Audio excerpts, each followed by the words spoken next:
इस वीडियो में हम मिस्चीवियस से रिलेटेड 10 इंपॉर्टेंट सेंटेंस जानेंगे और वीडियो के लास्ट में एक छोटा सा टेस्ट भी है। मिस्चीवियस का मतलब होता है शरारती, नटखट या शैतान।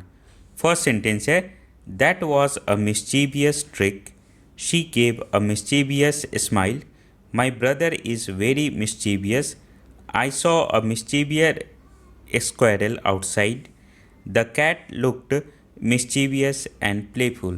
Next sentence है he played a mischievous prank. He is small but very mischievous. They drew a mischievous cartoon.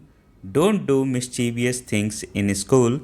The parrot made a mischievous sound. अब आपके लिए एक छोटा सा टेस्ट भी है। मिस्चीवियस का हिंदी मीनिंग क्या होता है? दो ऑप्शन है, चालाक या शरारती। सही आंसर वीडियो के कमेंट सेक्शन में बताना है। इसी तरह के और भी वीडियोस के लिए इस यूट्यूब चैनल को सब्सक्राइब कर लो।